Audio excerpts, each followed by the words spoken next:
Diablo 3 is getting a retro event and a whole new class, so let's chat about the state of the franchise in the comments, but first, my opinion. I'm Tarmack, and this is Feature Creep.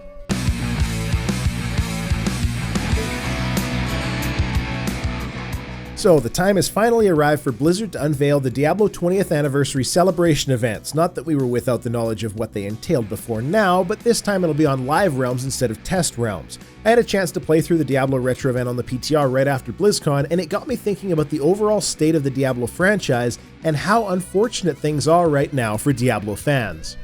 December 31st, Blizzard will be setting live events of a sort in all of their games to commemorate the anniversary of the original Diablo release on the same day in 1996. StarCraft 2 gets a Diablo worker portrait. Yay! Overwatch gets some sprays and a player icon. Double yay!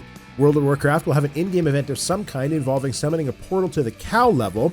Hearthstone has a tavern brawl with a hooded stranger with a grim deck. Heroes of the Storm has a Diablo portrait with some kind of brawl integration. And last, but nearly least, Diablo 3 is getting a temporary event to take players back to the Cathedral from Diablo 1 to trigger their nostalgia. Or at least, that's what it's supposed to be. I'm nearly convinced that the Diablo team at Blizzard is just a shell by this point. The Diablo 1 retro event is a portal which takes you to old Tristram, complete with a graphics filter that makes it look old, frame-skipping animations for the player character, and what amounts to a Diablo rift that is 15 levels deep.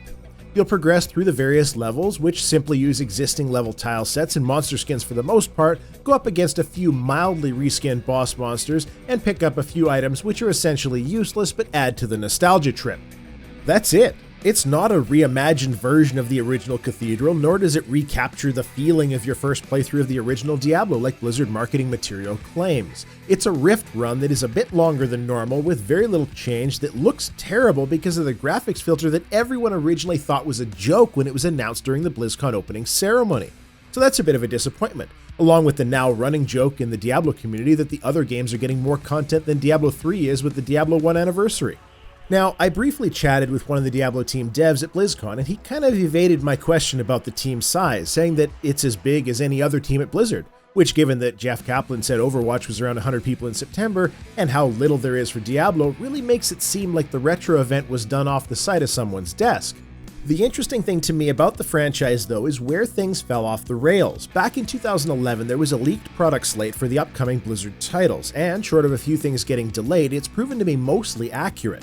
Notable exceptions, of course, include Titan being replaced with Overwatch, but there's also a rather stark absence in that a second Diablo 3 expansion appears on the slate for release in December 2015.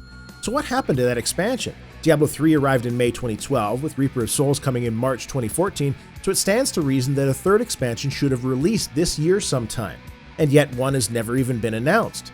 Here's what I think happened. The Real Money Auction House was supposed to be a dual benefit system. It was to ensure that people who wanted to buy gear didn't have to use eBay and get screwed out of their money, and also that Blizzard could get a cut.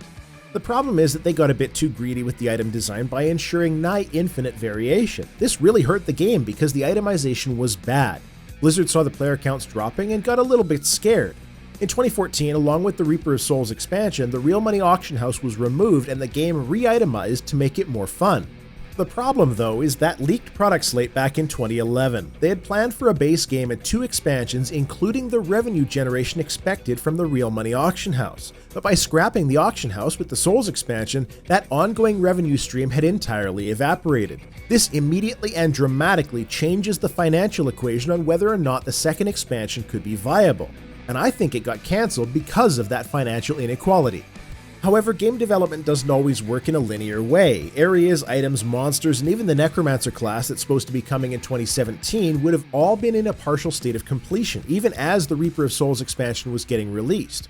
Without an ongoing monetization plan for Diablo, like would exist for every other Blizzard game at this point, they couldn't justify the resources, and so the team began getting transferred to other projects. Remember, every other Blizzard title, with maybe the exception of StarCraft 2, makes a killing in microtransactions and subscription fees. And StarCraft 2 is the esports darling, but it also operates on a much longer life cycle because balance changes really shake things up. With Diablo 3 having no monetization plan, there's no incentive to work on it from a corporate perspective, as Activision will certainly be pointing out to Blizzard execs behind closed doors.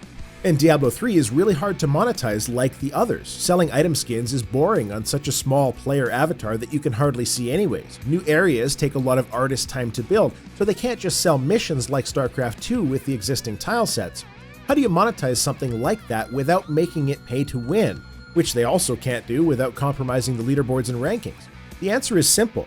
Scrap the expansion, retain a skeleton crew to drip feed the existing expansion content that was already built but not yet released, and start work on a new game which can be monetized outside of the base purchase. What this brings to light though, and what's more unfortunate for players, is that a completely new game takes a really long time to put together. Chances are this new title began base production and concepting in 2014, about the time the second expansion was scrapped. Josh Mascara jumped from the Diablo director position in 2016 as he left Blizzard, but the interesting piece about this was a comment from Blizzard PR. Mascara left because it was a good time to do so with minimal impact on the team. So up until about July this year or so, no new Diablo games would have been in full production, otherwise it wouldn't be a minimal impact to the team. And since then, we've seen numerous job openings specific to an unannounced project related to Diablo.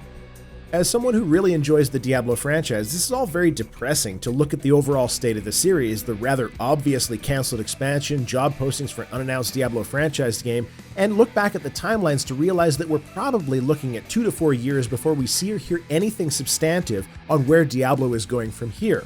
It's also depressing to see such a lame duck attempt to pass off poor content as exciting new stuff.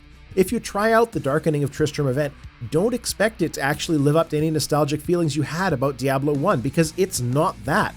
It's equivalent to a mod done by someone in their spare time. The ongoing content we're likely to continue to see from Diablo 3 will be stretched thin and over a longer period of time than we've even seen to date. It will take them some time to have anything to show on a new game in the series. By now though, while Diablo 3 is certainly a great game after the auction house removal patch, it's also getting a bit on the tired side and could use some genuine new content. Don't confuse this for me complaining that it's not worth the price paid. It certainly was. But desire for new content I can buy and wishful thinking for free infinite content are not the same thing. Diablo 3 at this point is dead to me without something new, and pretending that a crappy graphics filter over top of a longer than normal rift is new, well, is quite simply incorrect. I will give them props for one particular thing in the Darkening of Tristram event though, that was a pretty cool thing to experience. Fresh meat, indeed. Do you still play Diablo 3, or is Path of Exile more your thing? I'm curious to read your views on the state of the franchise and even the genre. How could a game like Diablo be monetized going forward, for example? Feature Creep is a regular series on the channel. Thanks for watching. That's all I have to say. Tarmack out.